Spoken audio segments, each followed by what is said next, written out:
Commerce അച്ചീവേഴ്സിൻ്റെ പുതിയൊരു ക്ലാസ്സിലേക്ക് സ്വാഗതം. ഇന്നത്തെ ക്ലാസ്സിൽ നമ്മൾ ഉൾപ്പെടുത്തിയിരിക്കുന്നത് നമ്മുടെ ചാനലിൽ ഇതുവരെ ഇടാത്ത ഒരു കണ്ടൻ്റാണ് ഉൾപ്പെടുത്തിയിരിക്കുന്നത്. അപ്പോൾ ഇതുവരെയും നമ്മൾ ഡിഗ്രി ബികോം വിദ്യാർത്ഥികൾക്കുള്ള ക്ലാസ്സുകളും അതുപോലെ തന്നെ +1 +2 കൊമേഴ്സ് വിദ്യാർത്ഥികൾക്കുള്ള ക്ലാസ്സുകളുമായിരുന്നു ഉൾപ്പെടുത്തിയിരുന്നത്. അപ്പോൾ ആദ്യമായിട്ടാണ് നമ്മൾ കേരള PSC ഒരു കോമ്പറ്റേറ്റീവ് എക്സാമിനുള്ള ക്ലാസ്സുകൾ അപ്ലോഡ് ചെയ്യാനായിട്ട് പോകുന്നത്. കേരള PSCയുടെ statistical assistant grade 2 category number 741/2024 ക്ലാസ്സുകളാണ് അപ്ലോഡ് ചെയ്യാനായിട്ട് പോകുന്നത്. അപ്പോൾ ഒരുപാട് ഉദ്യോഗാർത്ഥികളുടെ ആവശ്യപ്രകാരമാണ് നമ്മൾ ഈ ഒരു ക്ലാസ്സുകൾ അപ്ലോഡ് ചെയ്യുന്നത്.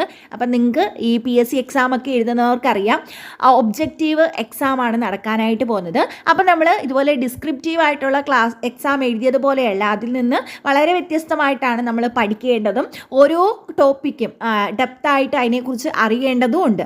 അതുകൊണ്ട് തന്നെ നമ്മൾ മാക്സിമം നമ്മളെ കൊണ്ട് പറ്റുന്ന രീതിയിൽ കൊമേഴ്സിൻ്റെ ടോപ്പിക്കുകൾ എക്സാം ഓറിയൻറ്റഡ് ആയിട്ടുള്ള ടോപ്പിക്കുകൾ എടുക്കാനാണ് ഉദ്ദേശിക്കുന്നത്. അപ്പോൾ ഇത് ഓൾറെഡി ആപ്ലിക്കേഷൻ കഴിഞ്ഞതാണ്. ഡിസ്ട്രിക്റ്റ് വൈസ് ആണ് ആപ്ലിക്കേഷൻ. ആൻറ്റിസിപ്പേറ്റഡ് വേക്കൻസി ആണ് പറഞ്ഞിരിക്കുന്നത്. ഇത് എക്കണോമിക്സ്, സ്റ്റാറ്റിസ്റ്റിക്സ്, മാത്തമാറ്റിക്സ്, കൊമേഴ്സ് ഇത്രയും സബ്ജക്റ്റ് പഠിച്ച ഡിഗ്രി പഠിച്ച വിദ്യാർത്ഥികൾക്കായിരുന്നു ഇത് അപ്ലൈ ചെയ്യാനായിട്ട് സാധിക്കുന്നത്. അപ്പോൾ ഇത് കൊമേഴ്സ് പഠിച്ച വിദ്യാർത്ഥികൾക്ക് ഈ ഒരു സബ്ജക്റ്റ് ബുദ്ധിമുട്ടായിട്ടൊന്നും തോന്നത്തില്ല. നമ്മൾ കൊമേഴ്സിൻ്റെ ബേസിക് കാര്യങ്ങൾ മാത്രമേ ഈ സിലബസിൽ തന്നിട്ടുള്ളൂ. ഇത് കൊമേഴ്സ് വിദ്യാർത്ഥികൾ കണ്ടുപോവുക, ബാക്കിയുള്ള വിദ്യാർത്ഥികൾ നിങ്ങൾ കൃത്യമായിട്ട് പഠിക്കുക. അതായത് എക്കണോമിക്സും സ്റ്റാറ്റിസ്റ്റിക്സും മാത്സും ഉള്ള വിദ്യാർത്ഥികൾ, ഡിഗ്രി പഠിച്ച വിദ്യാർത്ഥികൾക്ക് കൊമേഴ്സിൻ്റെ ടോപ്പിക്ക് കൃത്യമായിട്ട് നമ്മളൊന്ന് എടുത്തു പോവുകയാണ്. അപ്പം നമ്മൾ കൊമേഴ്സിൻ്റെ സിലബസ് ആദ്യം ഒന്ന് പരിചയപ്പെടുത്താം. കൊമേഴ്സിൻ്റെ സിലബസിൽ ഇത് പഴയ സിലബസാണ്. സിലബസ് വലിയ മാറ്റമൊന്നും വരാനുള്ള സാധ്യതയില്ല. അപ്പോൾ ഇതിൽ 4 മൊഡ്യൂളായിട്ട് നമുക്കിതിനെ തരംതിരിക്കാം. അതായത് ഫസ്റ്റ് മൊഡ്യൂളിൽ മാനേജ്മെൻറ്റ് കോൺസെപ്റ്റ് ആൻഡ് തോട്ടാണ് പറഞ്ഞിരിക്കുന്നത്. അതിനകത്ത് മാനേജ്മെൻറ്റിൻ്റെ മീനിങ്, ഇമ്പോർട്ടൻസ് പറഞ്ഞിട്ടുണ്ട്. അതുപോലെ തന്നെ ലെവൽസ് ഓഫ് മാനേജ്മെൻറ്റ് പഠിക്കാനുണ്ട്. നേച്ചർ ഓഫ് മാനേജ്മെൻറ്റ്, അതായത് management as A science, art, profession, അതുപോലെ തന്നെ evolution and development of management. അതിൽ ഏറ്റവും ഇമ്പോർട്ടൻ്റ് ആയിട്ടുള്ള ടോപ്പിക്കാണ് മാനേജ്മെൻറ്റ് തിങ്കേഴ്സിനെ പറ്റി പഠിക്കുക, മാനേജ്മെൻറ്റിൻ്റെ പ്രോസസ്സ്, അതുപോലെ തന്നെ management principles, functions of management. ഇത്രയും ടോപ്പിക്കിൽ നിന്നും 5 മാർക്കിൻ്റെ ക്വസ്റ്റ്യൻ ആണ് വരുന്നത്. Management concept and thoughts. Next വരുന്നത് അക്കൗണ്ടിങ്ങിൻ്റെ ഒരു ഏരിയ വരുന്നുണ്ട്. ഇൻട്രൊഡക്ഷൻ ടു അക്കൗണ്ടിങ് ആണ്. അതിനകത്ത് നമ്മൾ ബേസിക് ആയിട്ട് അതിൻ്റെ മീനിങ്, ഒബ്ജക്റ്റീവ്സ് ഓഫ് അക്കൗണ്ടിങ് പഠിക്കാനുണ്ട്. അതുപോലെ തന്നെ ടൈപ്സ് ഓഫ് അക്കൗണ്ടിങ്, ഡിഫറെൻറ്റ് രീതിയിലുള്ള accounting, financial accounting, cost accounting, management accounting, അതുപോലെ തന്നെ അക്കൗണ്ടിങ് കോൺസെപ്റ്റ് ആൻഡ് കൺവെൻഷൻസ്. ഈ ഒരു മൊഡ്യൂളിലെ ഏറ്റവും ഇമ്പോർട്ടൻ്റ് ആയിട്ടുള്ള ടോപ്പിക്കാണ് accounting concept and conventions. Next വരുന്നത് ഗ്യാപ്പ്, ഇന്ത്യൻ അക്കൗണ്ടിങ് സ്റ്റാൻഡേർഡുകളെ പറ്റിയും അതിൻ്റെ പ്രൊസീജിയേഴ്സിനെ പറ്റിയാണ് പഠിക്കാനുള്ളത്. ഇതാണ് സെക്കൻഡ് മൊഡ്യൂളിനകത്ത് വരുന്നത്. തേർഡ് മൊഡ്യൂളും ഫിനാൻഷ്യൽ ആൻഡ് ക്യാപിറ്റൽ മാർക്കറ്റിനെ പറ്റിയാണ്. നമ്മളുടെ ഫിനാൻഷ്യൽ ആൻഡ് ക്യാപിറ്റൽ മാർക്കറ്റിൻ്റെ സ്ട്രക്ചർ പഠിക്കാനുണ്ട്.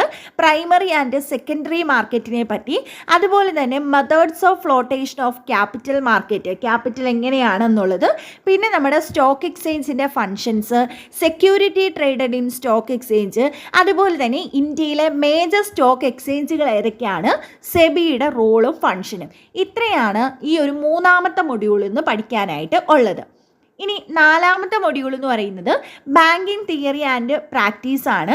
ഇതിനകത്ത് സ്ട്രക്ചർ ഓഫ് ബാങ്കിങ് ഉണ്ട്. അതുപോലെ തന്നെ ഡിഫറെൻറ്റ് ടൈപ്സ് ഓഫ് ബാങ്കുകൾ ഏതൊക്കെയാണെന്ന്, public sector, private sector, scheduled bank, അതുപോലെ തന്നെ ന്യൂ ജനറേഷൻ ബാങ്കിങ്, ഇതിനെ പറ്റി പഠിക്കാനുണ്ട്. പിന്നെ innovation and reforms of banking സെക്ടറിൽ വന്ന പുതിയ പുതിയ കാര്യങ്ങളെ പറ്റി, ഇപ്പോൾ RTGS, NEFT, Swift, internet banking, banking, അതുപോലെയുള്ള കാര്യങ്ങൾ. പിന്നെ ബാങ്കിങ് ഒബേർട്സ്മെൻ സ്കീമിനെ പറ്റി നിങ്ങൾക്ക് പഠിക്കാനായിട്ടുണ്ട്. അപ്പോൾ ഇങ്ങനെ വരുന്ന 4 മൊഡ്യൂളാണ്. അപ്പോൾ ഇത് നേരത്തെ പറഞ്ഞല്ലോ, എക്കണോമിക്സ്, സ്റ്റാറ്റിസ്റ്റിക്സ്, മാത്തമാറ്റിക്സ്, കൊമേഴ്സ് വിദ്യാർത്ഥികൾക്കും 4 കോഴ്സ് പഠിച്ച വിദ്യാർത്ഥികൾക്കും ഈ ഒരു എക്സാം എഴുതാനായിട്ട് സാധിക്കും. അതുകൊണ്ട് തന്നെ ഈ 4 സബ്ജക്റ്റിൽ നിന്നും ഇൻഡെപ്ത് ആയിട്ടുള്ള ഒരു സിലബസ് തന്നിട്ടുണ്ട്. അതുകൊണ്ട് തന്നെ എല്ലാത്തിനും ആഴത്തി ഇറങ്ങി പഠിക്കേണ്ട ആവശ്യമില്ല. ഇപ്പോൾ കൊമേഴ്സിൻ്റെ തന്നെ ഇത് ഒരു കോമ്പറ്റേറ്റീവ് എക്സാമിന്, കൊമേഴ്സിൻ്റെ മാത്രമുള്ള ഒരു എക്സാമിൻ്റെ സിലബസ് ഇതായിട്ട് തന്നെയാണ് തരുന്നത്. അപ്പോൾ ഇതിൽ നിന്നൊക്കെ ആഴത്തിൽ നിന്നുള്ള ഒരു ക്വസ്റ്റ്യൻ വരാനുള്ള സാധ്യത കുറവാണ്. കാരണം എല്ലാ സബ്ജക്റ്റും നമ്മൾ കവർ ചെയ്യേണ്ട ഈ ഒരു 4 സബ്ജക്റ്റിൽ നിന്നുള്ള ക്വസ്റ്റ്യൻസും വരണം. അതുകൊണ്ട് തന്നെ നമുക്ക് ഇതിൽ നിന്ന് മോസ്റ്റ് ഇമ്പോർട്ടൻ്റ് ആയിട്ടുള്ള ഏരിയാസ് കവർ ചെയ്തിട്ടായിരിക്കും നമ്മൾ ഇന്നത്തെ ക്ലാസ് നമ്മൾ മാനേജ്മെൻ്റ് ആണ് എടുക്കാൻ പോകുന്നത്. അതുപോലെ തന്നെയുള്ള ബാക്കിയുള്ള ക്ലാസ്സുകൾ നമ്മൾ അപ്ലോഡ് ചെയ്യും. അപ്പോൾ നിങ്ങളെല്ലാവരും ക്ലാസ്സുകൾ കണ്ടു നോക്കുക. അതുപോലെ തന്നെ സ്റ്റാറ്റിസ്റ്റിക്കൽ അസിസ്റ്റൻറ്റ് എക്സാമിന് പ്രിപ്പയർ ചെയ്യുന്ന നിങ്ങളുടെ ഫ്രണ്ട്സിന് കൂടി ഈ ക്ലാസ്സുകളൊന്ന് ഷെയർ ചെയ്ത് കൊടുക്കുക. അപ്പോൾ ഇന്നത്തെ ക്ലാസ്സിൽ നമ്മൾ പഠിക്കാൻ പോകുന്നത് മാനേജ്മെൻറ്റ് കോൺസെപ്റ്റ് ആൻഡ് തോട്ടാണ്. അതിലെ ഏറ്റവും ഇമ്പോർട്ടൻ്റ് ആയിട്ടുള്ള ടോപ്പിക്കാണ് മാനേജ്മെൻറ്റ് പ്രിൻസിപ്പൾസ്. ഇന്നത്തെ ക്ലാസ്സിൽ നമ്മൾ ഡിസ്കസ് ചെയ്യാൻ പോകുന്നത് മാനേജ്മെൻറ്റ് പ്രിൻസിപ്പൾസ് ഏതൊക്കെയാണെന്നുള്ളതാണ് ഡിസ്കസ് ചെയ്യാനായിട്ട് പോകുന്നത്. ആദ്യം നമുക്ക് 2 ക്വസ്റ്റ്യൻ പരിചയപ്പെടാം. ഇത് കഴിഞ്ഞ സ്റ്റാറ്റിസ്റ്റിക്കൽ എക്സാമിന് ചോദിച്ച ഒരു ക്വസ്റ്റ്യൻ ആണ്. Unity of command. Unity of command എന്താണെന്നുള്ളതാണ്. First option implies that employee should get orders from and report to one boss. രണ്ടാമത്തെ helps to fix the responsibility of each person in the organization. 3 state that subordinates should receive orders from all the superiors. D both A and B are correct. അപ്പോൾ ഇതിൻ്റെ answer നമ്മൾ ഈ ഒരു class കണ്ടു കഴിയുമ്പോൾ നിങ്ങൾക്ക് കൃത്യമായിട്ട് മനസ്സിലാവും. നെക്സ്റ്റ് ഒരു ക്വസ്റ്റ്യനൂടെ നോക്കാം. The principles of esprit de corps refers to. എന്താണ് എക്സ്പെരിറ്റി ഡി ക്രോപ്സ്? എന്താ പറഞ്ഞിരിക്കുന്നത്? ഓപ്ഷൻ എ എന്ന് പറയുന്നത് encouraging team spirit and unity among employees. B പറഞ്ഞിരിക്കുന്നത് providing training for employees. C the division of labour. D ensuring fair treatment of all employees. അപ്പോൾ ഈ ഒരു class full കണ്ടു കഴിയുമ്പോൾ നിങ്ങൾക്ക് ഇതിനുള്ള ആൻസർ കിട്ടും. അപ്പോൾ നമ്മൾ പഠിക്കാൻ പോകുന്നത് what are the 14 principles of Henry Fayol ആണ് പഠിക്കാനായിട്ട് പോകുന്നത്. ഹെൻറി ഫയോളിൻ്റെ 14 പ്രിൻസിപ്പൾസ് ഏതൊക്കെയാണെന്നുള്ളതാണ് നമ്മൾ ഡിസ്കസ് ചെയ്യാനായിട്ട് പോകുന്നത്. അപ്പോൾ അത് പഠിക്കുന്നതിന് മുമ്പ് ആരാണ് ഹെൻറി ഫയോൾ, അദ്ദേഹമായിട്ട് റിലേറ്റ് ചെയ്തിട്ടുള്ള ഇമ്പോർട്ടൻ്റ് ആയിട്ടുള്ള പോയിന്റുകൾ നമ്മൾ നോട്ട് ചെയ്ത് പോകണം. കാരണം കേരള PSCയുടെ എക്സാമുകൾക്കെല്ലാം ബികോം റിലേറ്റഡ് ആയിട്ടുള്ള എക്സാമുകൾക്കെല്ലാം ഹെൻറി ഫയോളിൽ നിന്ന് ക്വസ്റ്റ്യൻ ചോദിച്ചിട്ടുണ്ട്. അപ്പോൾ ഇത് ഇമ്പോർട്ടൻ്റ് ആയിട്ടുള്ള ഏരിയ ആണ്. ഇത് നമ്മൾ മാക്സിമം പോയിന്റുകൾ ഉൾപ്പെടുത്തുന്നുണ്ട്. നിങ്ങൾക്ക് എന്തെങ്കിലും അഡീഷണൽ ആയിട്ട് അറിയാമെങ്കിൽ ഇതിൻ്റെ കമൻറ്റിൽ രേഖപ്പെടുത്തുക. അപ്പോൾ അത് ബാക്കിയുള്ള ഉദ്യോഗാർത്ഥികൾക്ക് കൂടി ഹെൽപ്ഫുൾ ആവും. അപ്പോൾ ഹെൻറി ഫയോൾ 1841 ടു 1925 കാലഘട്ടത്തിൽ ജീവിച്ചിരുന്ന വ്യക്തിയാണ് ഹെൻറി ഫയോൾ. അപ്പോൾ അദ്ദേഹമാണ് first management theorist who were concerned with the principles of organization and the functions of management. Principles of ഓർഗനൈസേഷനും അതുപോലെ തന്നെ ഫങ്ഷൻസ് ഓഫ് മാനേജ്മെൻറ്റിൽ ഫസ്റ്റ് കൺസേൺ ചെയ്ത വ്യക്തിയാണ് ഹെൻറി ഫയോൾ. അദ്ദേഹത്തിന് father of modern management theory എന്ന് പറയുന്നുണ്ട്. എപ്പോഴും ക്വസ്റ്റ്യൻ വരുന്നതാണ്, who is the father of modern management theory? ആരാണ്? ഹെൻറി ഫയോൾ ആണ് father of modern management theory. Father of management ആരാന്ന് ചോദിച്ചാലും ഹെൻറി ഫയോൾ ആണ്. പക്ഷേ ഫാദർ ഓഫ് മോഡേൺ മാനേജ്മെൻറ്റ് ഒരു അഡീഷണൽ ക്വസ്റ്റ്യൻ ആണ്. ഫാദർ ഓഫ് മോഡേൺ മാനേജ്മെൻറ്റ് ആരാന്ന് ചോദിച്ചാൽ പീറ്റർ എഫ് ഡ്രക്കർ ആണ്. Father of modern management theory ചോദിച്ചാലാണ് ഹെൻറി ഫയോൾ എഴുതേണ്ടത്. അപ്പോൾ ഇതിൽ നിന്ന് തന്നെ 2 ക്വസ്റ്റ്യൻ കിട്ടിയേ. ഫാദർ ഓഫ് മാനേജ്മെൻറ്റും ഫാദർ ഓഫ് മോഡേൺ മാനേജ്മെൻറ്റ് തിയറിയും ഹെൻറി ഫയോളും, father of modern management Peter F ഡ്രക്കറുമാണ് വരുന്നത്. ഇനി ക്വസ്റ്റ്യൻ കണ്ടിട്ടുള്ളതാണ്. അദ്ദേഹം ഒരു മൈൻസ് മാനേജർ ആയിരുന്നു. അദ്ദേഹത്തിൻ്റെ ഫേമസ് ബുക്കാണ് ജനറൽ ആൻഡ് ഇൻഡസ്ട്രിയൽ മാനേജ്മെൻറ്റ്. 1960 ഈ ബുക്ക് എഴുതിയത്. അപ്പോൾ ബുക്ക് ഏതാണ്? General and industrial management. ഇനി ഇദ്ദേഹത്തിൻ്റെ കോൺട്രിബ്യൂഷൻ, അല്ലെങ്കിൽ ഇപ്പോൾ ക്വസ്റ്റ്യൻ വരാം, താഴെ തന്നിരിക്കുന്നതിൽ ഏതാണ് ഹെൻറി ഫയോൾ കൊണ്ടുവന്നത്, അല്ലെങ്കിൽ ഹെൻറി ഫയോളിൻ്റെ കോൺട്രിബ്യൂഷനിൽ വരാത്തത് ഏതാണ്, ഇങ്ങനെ ചോദിക്കാം. അപ്പോൾ ഹെൻറി ഫയോൾ കൊണ്ടുവന്നിട്ടുള്ള ബേസിക് ആയിട്ടുള്ള കോൺട്രിബ്യൂഷൻസ് ആണ്. ഒന്ന്, developed administrative management theory. Administrative management theory ആരുടെയാണ്? ഹെൻറി ഫയോളിൻ്റെ ആണ്. ഒരു കോൺട്രിബ്യൂഷനാണ് അഡ്മിനിസ്ട്രേറ്റീവ് മാനേജ്മെൻറ്റ് മാനേജ്മെൻറ്റ് തിയറി. രണ്ടാമത്തത് ഇൻട്രൊഡ്യൂസിങ് 14 പ്രിൻസിപ്പൾസ് ഓഫ് മാനേജ്മെൻറ്റ്. മാനേജ്മെൻറ്റിൽ 14 പ്രിൻസിപ്പൾസ് ഓഫ് മാനേജ്മെൻറ്റ് ഇൻട്രൊഡ്യൂസ് ചെയ്തത് ഹെൻറി ഫയോളാണ്. അതാണ് നമ്മൾ ഇനി പഠിക്കാനായിട്ട് പോകുന്നത്. അതുപോലെ തന്നെ 5 ഫങ്ഷൻസ് ഓഫ് മാനേജ്മെൻറ്റ് അദ്ദേഹം കൊണ്ടുവന്നു. Planning, organising, commanding, coordinating and controlling. ഇതും ഒരു ക്വസ്റ്റ്യൻ വരാം. Planning, organising, staffing, directing, controlling എന്നൊരു മാനേജ്മെൻറ്റ് ഫംഗ്ഷൻ ഉണ്ട്. Planning, organising, commanding, coordinating, controlling ഇങ്ങനെ തന്നിട്ടുണ്ട്. അപ്പോൾ ഇതാര് കൊണ്ടുവന്നതാണെന്നൊരു ക്വസ്റ്റ്യൻ ചോദിക്കാം. ആര് കൊണ്ടുവരുന്നതാണ്? ഹെൻറി ഫയോൾ കൊണ്ടുവന്നതാണ്. അപ്പോൾ ഹെൻറി ഫയോളിനെ പറ്റി പഠിക്കുമ്പം അദ്ദേഹത്തിനെ ഫാദർ ഓഫ് മാനേജ്മെൻറ്റ് എന്നറിയപ്പെടുന്നുണ്ട്, ഫാദർ ഓഫ് മോഡേൺ മാനേജ്മെൻറ്റ് എന്നറിയപ്പെടുന്നുണ്ട്. അദ്ദേഹം ഒരു മൈൻസ് മാനേജറായിരുന്നു. അദ്ദേഹത്തിൻ്റെ ബുക്കാണ് ജനറൽ ആൻഡ് ഇൻഡസ്ട്രിയൽ മാനേജ്മെൻറ്റ് 1960. അദ്ദേഹം കൊണ്ടുവന്നത് മെയിൻ കോൺട്രിബ്യൂഷനാണ് developed administrative management theory, introducing 14 principles of management, then 5 functions of management കൊണ്ടുവന്നു. Planning, organising, commanding, coordinating and controlling. ഇനി നെക്സ്റ്റ് നമ്മൾ നോക്കാനായിട്ട് പോകുന്നത് ആ 14 പ്രിൻസിപ്പൾസ് ഏതൊക്കെയാണെന്നുള്ളതാണ്.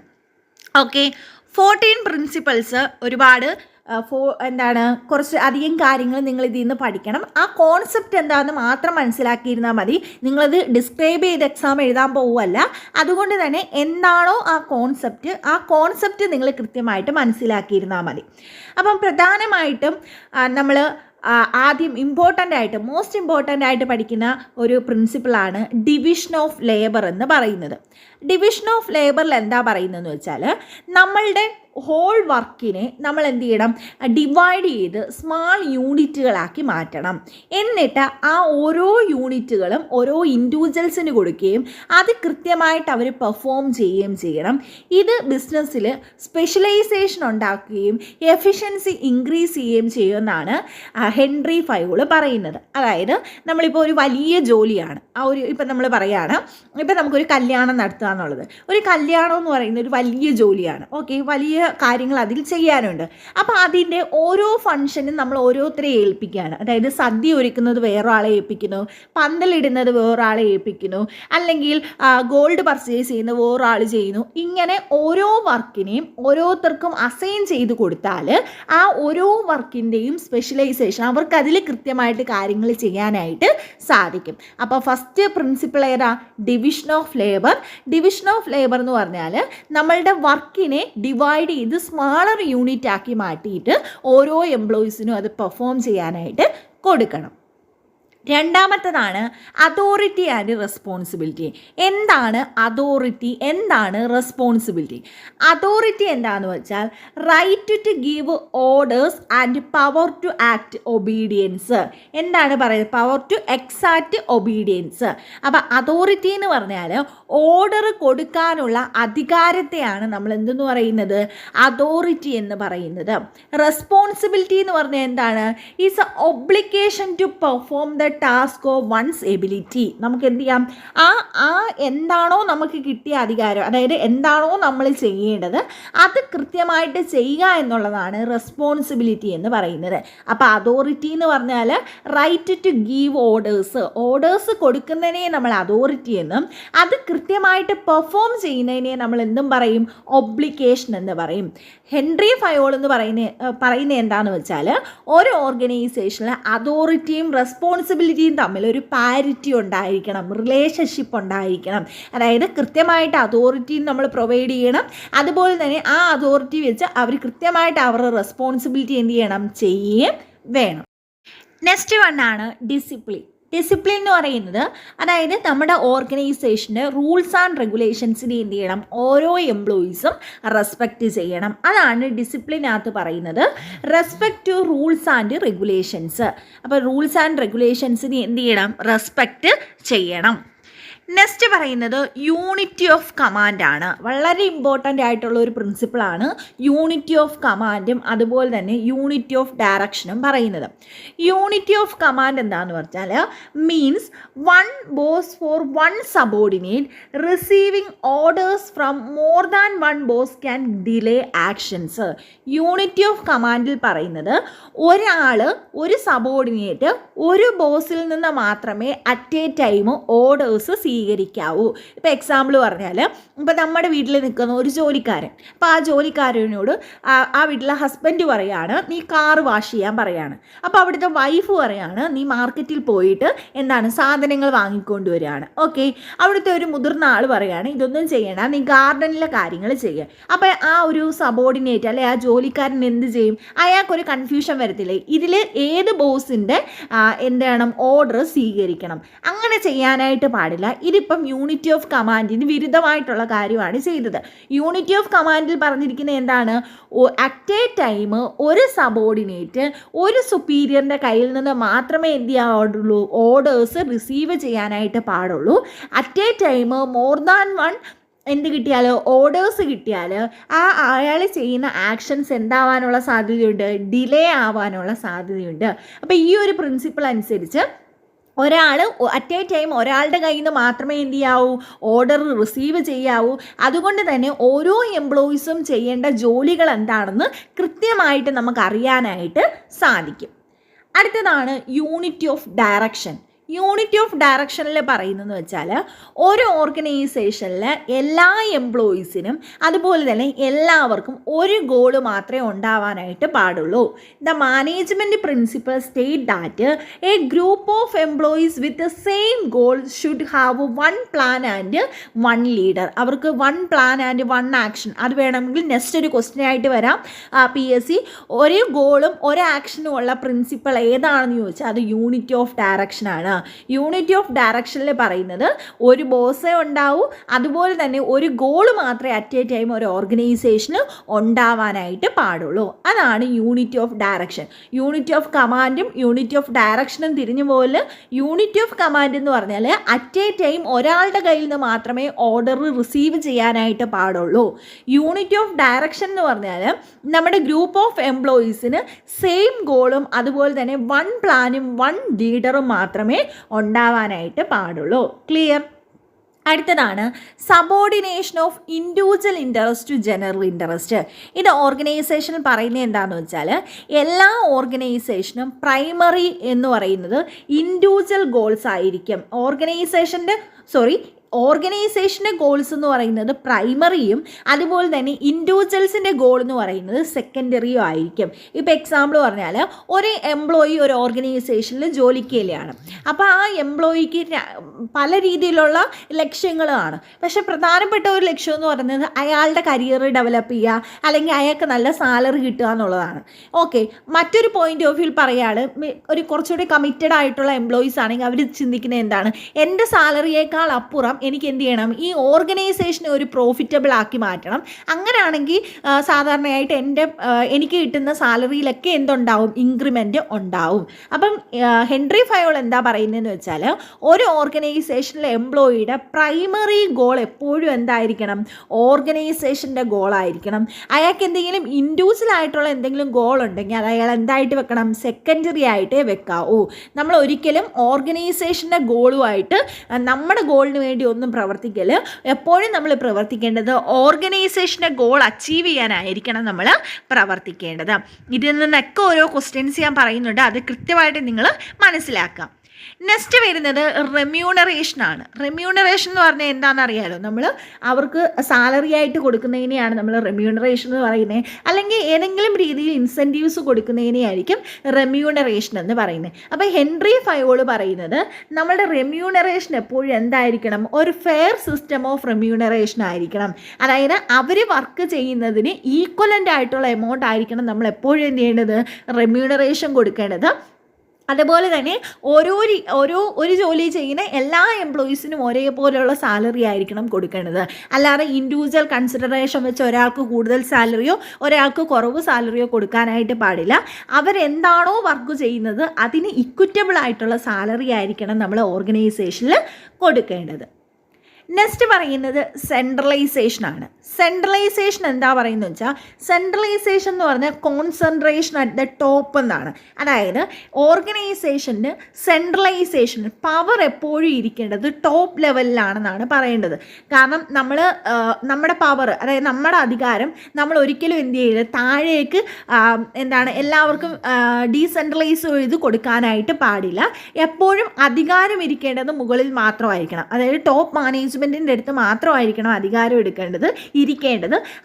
അവരുടെ എന്താണോ എംപ്ലോയീസ് ചെയ്യേണ്ടത് ആ റെസ്പോൺസിബിലിറ്റി എന്ത് ചെയ്യണം, അവർക്ക് എന്തൊക്കെയാണോ ചെയ്യേണ്ടത് അത് നമ്മൾ പറഞ്ഞു കൊടുത്താൽ മാത്രം മതി.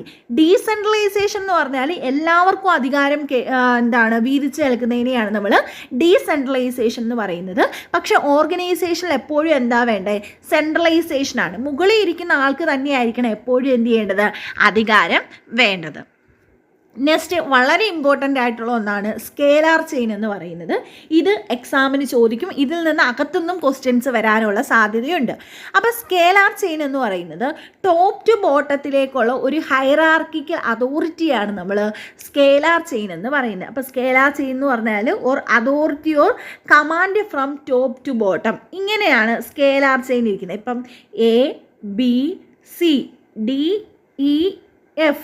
അപ്പം ഈ എ എങ്ങനെ എഫുമായിട്ട് എന്ത് ചെയ്യേണ്ടത്, കമ്മ്യൂണിക്കേറ്റ് ചെയ്യേണ്ടത്, എ വഴി ബിയിലേക്ക് പോകുന്നു, ബി വഴി സിയിലേക്ക്, അവർ കറങ്ങി ഇത് എഫിലേക്ക് വരുന്നു. ഇങ്ങനെ ഒരു ഹൈറാർക്കിക്കൽ ഓർഡറിലായിരിക്കും എപ്പോഴും എന്ത് ചെയ്യുന്നത്, ഇൻഫർമേഷൻസ് ഒക്കെ പാസ് ചെയ്യുന്നത്. ഇങ്ങനെ ടോപ്പിൽ നിന്ന് ബോട്ടത്തിലേക്കായിരിക്കും എല്ലാ സജഷൻസും വരുന്നത്. നമുക്കിനി എന്തെങ്കിലും കംപ്ലയിൻറ്റ്സ് ഉണ്ടെങ്കിൽ നമുക്ക് മുകളിലേക്ക് അറിയിക്കാനായിട്ടൊക്കെ പറ്റും. ഇനി ഈ എയിൽ നിന്ന് എഫിലേക്കും നമുക്ക് എന്ത് ചെയ്യാൻ പറ്റും, കമ്മ്യൂണിക്കേറ്റ് ചെയ്യാനായിട്ട് പറ്റും. അതിനെയാണ് നമ്മൾ ഗ്യാങ് പ്ലാങ്ക് എന്ന് പറയുന്നത്. ഇവിടെ തന്നേക്കുന്നുണ്ടോ ഗ്യാങ് പ്ലാങ്ക്. അപ്പോൾ ക്വസ്റ്റ്യൻ വരാം, same level of employees people തമ്മിൽ കമ്മ്യൂണിക്കേറ്റ് ചെയ്യുന്നതിനെ എന്ത് പേരിലാണ് അറിയപ്പെടുന്നത്, ഗ്യാങ് പ്ലാങ്ക് എന്ന പേരിലാണ് അറിയപ്പെടുന്നത്. അപ്പോൾ സ്കേലാർ ചെയിൻ എന്ന് പറഞ്ഞാൽ ടോപ്പ് ടു ബോട്ടം കമ്മ്യൂണിക്കേഷനാണ്. ഒരു ഹൈറാർക്കിക്കൽ അതോറിറ്റി ഓഫ് കമ്മ്യൂണിക്കേഷനെയാണ് നമ്മൾ സ്കേലാർ ചെയിൻ എന്ന് പറയുന്നത്. ഇനി ഈ സ്കേലാർ ചെയിനിൽ same levels of employees communicate ചെയ്യുന്നതിനെയാണ് നമ്മൾ ഗ്യാങ് പ്ലാങ്ക് എന്ന് പറയുന്നത്. ക്ലിയർ? നെക്സ്റ്റ് പറയുന്നത് ഓർഡറാണ്. ഓർഡറിൽ പറയുന്നത് നമ്മുടെ ഓർഗനൈസേഷനിൽ a place for everything and everything its place. അതായത് പീപ്പിൾ ആയാലും മെറ്റീരിയൽ ആയാലും എല്ലാം എന്തായിരിക്കണം, റൈറ്റ് പ്ലേസിലായിരിക്കണം. Material should be at the right place to smoothen the flow of productions. നമ്മൾ എല്ലാ കാര്യങ്ങളും ഇപ്പം നമ്മൾ പറയത്തില്ലേ, കറക്റ്റായിട്ടുള്ള സ്ഥലത്ത് കറക്റ്റായിട്ടുള്ള കാര്യങ്ങൾ വെച്ചിരിക്കണം. ഇപ്പം നമ്മുടെ വീട്ടിൽ പോലും കിച്ചണിൽ ഇരിക്കേണ്ട കാര്യങ്ങൾ കിച്ചണിൽ തന്നെ ഇരിക്കണം. ഓക്കെ, അല്ലാതെ റെസ്റ്റ് റൂമിലോ അല്ലെങ്കിൽ ഹാളിലോ ഇവിടെ ഒന്നും കൊണ്ടുവെക്കാനായിട്ട് പാടില്ല. നമ്മളിപ്പോൾ അമ്മമാർ പറയത്തില്ലേ, നിങ്ങൾ എടുക്കുന്ന സാധനങ്ങൾ എടുക്കുന്നിടത്ത് തന്നെ വെക്കുക. അതെന്താ, ഒരു ഓർഡറാണ്. അതായത് കൃത്യമായിട്ട് അത് അവിടെയാണ് വെക്കേണ്ടത്. അതുപോലെ തന്നെയാണ് ഹെൻറി ഫയോള് പറയുന്നത്, ഓർഗനൈസേഷനിലെ പീപ്പിൾ ആയാലും മെറ്റീരിയൽസ് ആയാലും എന്ത് കാര്യങ്ങളായാലും അതെവിടെയാണോ വെക്കേണ്ടത് അത് കൃത്യമായിട്ട് എന്ത് ചെയ്യണം, അവിടെ വെക്കണം. അതാണ് ഓർഡറിൽ പറയുന്നത്. Next one ഇക്വിറ്റിയാണ്. ഇക്വിറ്റി എന്ന് പറഞ്ഞാൽ ഒരു ഓർഗനൈസേഷനിൽ എംപ്ലോയീസിനെ എല്ലാം ട്രീറ്റ് ചെയ്യുന്നത് ഈക്വലിയും ഫെയർലി ആയിരിക്കണം. ഒരാളോട് ഫേവറിസമോ അല്ലെങ്കിൽ ഒരു ഡിസ്ഫേവറോ കാണിക്കാനായിട്ട് പാടില്ല. നമ്മൾ കൃത്യമായിട്ട് അവരെ ഈക്വലിയും ഫെയർലിയും ട്രീറ്റ് ചെയ്താൽ മാത്രമേ ഓർഗനൈസേഷനിൽ ഒരു നല്ല റിലേഷൻഷിപ്പ് മെയിൻറ്റെയിൻ ചെയ്യാനായിട്ട് സാധിക്കത്തുള്ളൂ. ക്ലിയർ ആണോ? അപ്പം ഓർഗനൈസേഷൻ എന്ന് പറയുന്നത് ഒരു എംപ്ലോയീസിനെ എപ്പോഴും എന്തായിരിക്കണം, ഈക്വലായിട്ടേ മാത്രമേ എന്ത് ചെയ്യാൻ പാടുള്ളൂ, ട്രീറ്റ് ചെയ്യാനായിട്ട് പാടുള്ളൂ. നെക്സ്റ്റ് പറയുന്നത് സ്റ്റെബിലിറ്റി ഓഫ് ടെന്നർ എന്നാണ് പറയുന്നത്. അതായത് സ്റ്റെബിലിറ്റി ഓഫ് ടെന്നർ എന്ന് പറഞ്ഞാൽ നമ്മൾ എപ്പോഴും കണ്ടിട്ടുള്ളതാണ്, എംപ്ലോയീസിനെ പെട്ടെന്ന് സ്ഥലം മാറ്റുക, അല്ലെങ്കിൽ എംപ്ലോയീസിനെ ജോലിയിൽ നിന്ന് പിരിച്ചു വിടുക, അവർക്ക് കൃത്യമായിട്ട് കാര്യങ്ങൾ അവരുടെ പെർഫോമൻസ് പൊട്ടൻഷ്യലും അറിയാതെ കാര്യങ്ങൾ ചെയ്യുക, ഷിഫ്റ്റ് ചെയ്യുക, ഇതൊക്കെ നടക്കുന്നത് നമ്മൾ കണ്ടിട്ടുണ്ട്. അപ്പോൾ ഹെൻറി ഫയോൾ എന്ന് പറയുന്നതെന്ന് വെച്ചാൽ പീപ്പിൾസിനെ അവരുടെ ജോബിൽ ഒരു ലോങ് ടൈമിലേക്കായിരിക്കണം എന്ത് ചെയ്യേണ്ടത്, ഫിക്സ് ചെയ്യേണ്ടത്.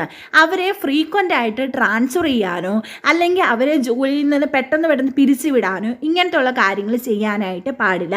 നമ്മൾ എന്ത് ചെയ്യണം, ഒരു ലോങ് പീരീഡിലേക്ക് എപ്പോഴും എംപ്ലോയീസിനെ എന്ത് ചെയ്യണം, ആ ഒരു പ്ലേസിൽ തന്നെ സ്ഥിരപ്പെടുത്താനായിട്ട് ശ്രമിക്കുക.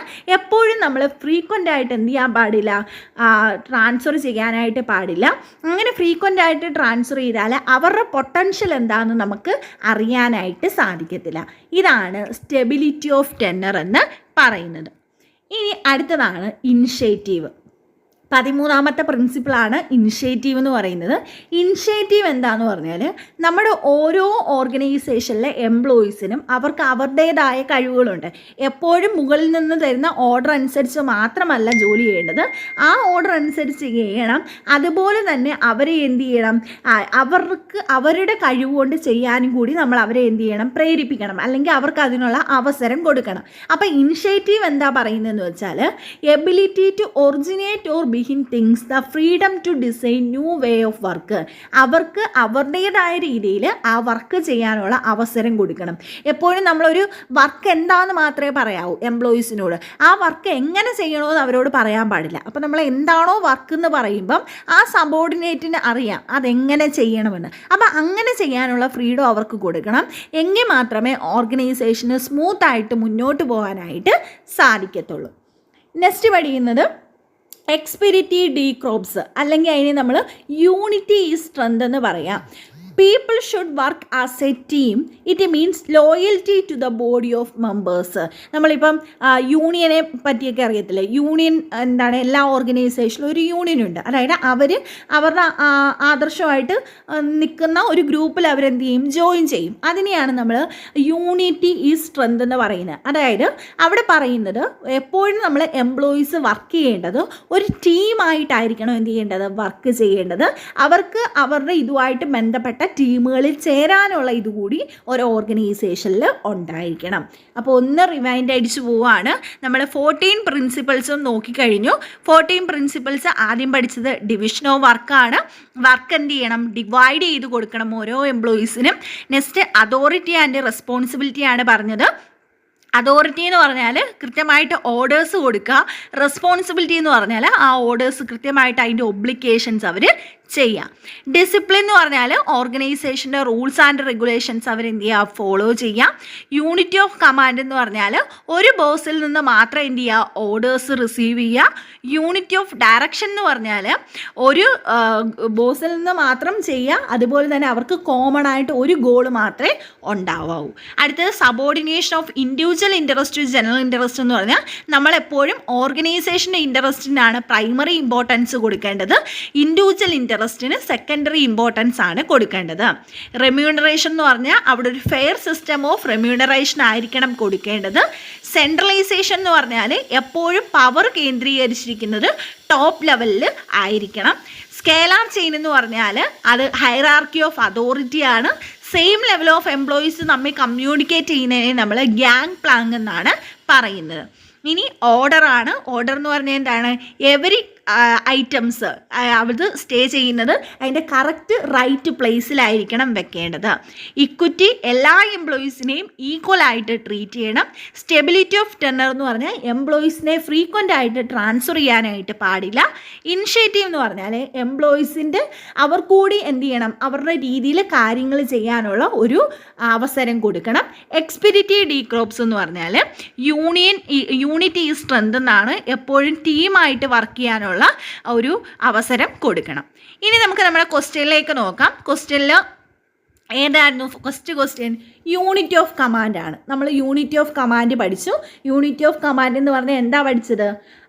ഇറ്റ് ഇംപ്ലൈസ് ദാറ്റ്, അപ്പോൾ ഫസ്റ്റ് ഓപ്ഷൻ ഉണ്ടോ എന്ന് നോക്കണം. It implies that employee should get orders from and report to one boss. ഇത് പറഞ്ഞില്ലേ, യൂണിറ്റി ഓഫ് കമാൻഡ് എന്ന് പറഞ്ഞാൽ എന്താ പറഞ്ഞത്? ഓർഡർ റിസീവ് ചെയ്യുന്നത് ഒരു എംപ്ലോയറിൻ്റെ കയ്യിൽ നിന്നായിരിക്കണം. അതുപോലെ ഒരു ബോസ് മാത്രമേ ഉണ്ടാവാവൂ. നെക്സ്റ്റ്, അതപ്പോൾ കറക്റ്റ് ഓപ്ഷനാണ്. രണ്ടാമത്തെ, helps to fix the responsibility of each person in the organisation. ഇത് ഓർഗനൈസേഷനിലെ എല്ലാ പേഴ്സൺസിനും കൃത്യമായിട്ട് റെസ്പോൺസിബിലിറ്റി ഫിക്സ് ചെയ്യാനായിട്ട് സാധിക്കും അല്ലേ. കറക്റ്റായിട്ട് നമുക്ക് ഓർഡർ കിട്ടിക്കഴിഞ്ഞാൽ, അല്ലെങ്കിൽ കറക്റ്റായിട്ട് നമുക്കൊരു ഓർഡർ കിട്ടിക്കഴിഞ്ഞാൽ അത് മെയിൻ എംപ്ലോയീസ് കൃത്യമായിട്ട് ആ റെസ്പോൺസിബിലിറ്റി ചെയ്യണമെന്ന് നമുക്ക് കൃത്യമായിട്ട് മനസ്സിലാവും. അപ്പോൾ രണ്ടാമത്തെ ഓപ്ഷനും കറക്റ്റാണ്. മൂന്നാമത്തെ, state that subordinate should receive orders from all the superior. കറക്റ്റാണോ? അല്ല. സബോർഡിനേറ്റ് ഓർഡേഴ്സ് റിസീവ് ചെയ്യേണ്ടത് ഒരു സുപ്പീരിയറിൽ നിന്ന് മാത്രമാണ്. അപ്പം നാലാമത്തെ ഓപ്ഷൻ എന്താ പറഞ്ഞത്? Both A and B. എയും ബിയും കറക്റ്റാണ്. അപ്പം നമ്മുടെ ആൻസർ എത്താ both A and B are correct. Next, principles of esprit de corps refers to. എന്താണ് എക്സ്പെഡിറ്റീവ് ഡീക്രോപ്സ്? എക്സ്പെഡിറ്റീവ് ഡീക്രോപ്സ് എന്ന് പറഞ്ഞാൽ എന്താ? Encouraging team spirit and unity among employees. Team spirit കൊണ്ടുവരിക, അതുപോലെ അവരുടെ ഇടയിലേക്ക് യൂണിറ്റ് കൊണ്ടുവരിക. കറക്റ്റ് അല്ലേ? രണ്ടാമത്തെ, പ്രൊവൈഡിങ് ട്രെയിനിങ് ഫോർ എംപ്ലോയീസ്. അതിനെപ്പറ്റി നമ്മളിവിടെ പറഞ്ഞിട്ടേ ഇല്ല. എക്സ്പെഡിറ്റീവ് ഡീക്രോപ്സ് എന്ന് പറഞ്ഞാൽ യൂണിയൻ ഈ സ്ട്രെങ്ത്, അല്ലെങ്കിൽ യൂണിറ്റി ഈ സ്ട്രെങ്ത് എന്നാണ് പറയുന്നത്. അപ്പോൾ അതല്ല. Next, division of labour. Division of ലേബറിനെ പറ്റി നമ്മൾ ഫസ്റ്റ് പ്രിൻസിപ്പളിലാണ് പറയുന്നത്, ഡിവിഷൻ ഓഫ് ലേബർ. അടുത്തത്, ensuring fair treatment of employees. എല്ലാവരെയും ഒരേപോലെ ട്രീറ്റ് ചെയ്യണമെന്ന് നമ്മൾ എവിടാ പറയുന്നത്? ഇക്വിറ്റിക്കകത്താണ് പറയുന്നത്. അപ്പോൾ ഇവിടുത്തെ ആൻസർ ഏതാ? Encouraging team spirit and unity among employees. Clear? അപ്പോൾ ഈ ടോപ്പിക്ക് നന്നായിട്ട് പഠിക്കുക. എന്തെങ്കിലും ഡൗട്ടുകൾ ഉണ്ടെങ്കിൽ ചോദിക്കുക. ഇതിൻ്റെ നോട്ട് നമുക്കൊരു ടെലിഗ്രാം ഗ്രൂപ്പുണ്ട്, കൊമേഴ്സ് അച്ചീവേഴ്സ് മലയാളം. അതിൻ്റെ ലിങ്ക് കൂടി ഡിസ്ക്രിപ്ഷൻ ബോക്സിൽ കൊടുക്കാം. ആ ഒരു ഗ്രൂപ്പിൽ ഇതിൻ്റെ നോട്ട് നമ്മൾ അപ്ലോഡ് ചെയ്യും. അപ്പോൾ എന്തെങ്കിലും ഡൗട്ടുകൾ ഉണ്ടെങ്കിൽ നിങ്ങൾ കൃത്യമായിട്ട് ചോദിച്ചിരുന്നാൽ മതി. നിങ്ങൾക്ക് ഏതെങ്കിലും ടോപ്പിക്ക് സ്പെസിഫൈ ചെയ്ത് എടുക്കണമെങ്കിൽ അത് കമൻറ്റ് ബോക്സിൽ കൊടുത്തിരുന്നാൽ മതി. അപ്പോൾ നെക്സ്റ്റ് ഒരു വീഡിയോയിൽ കാണാം. താങ്ക്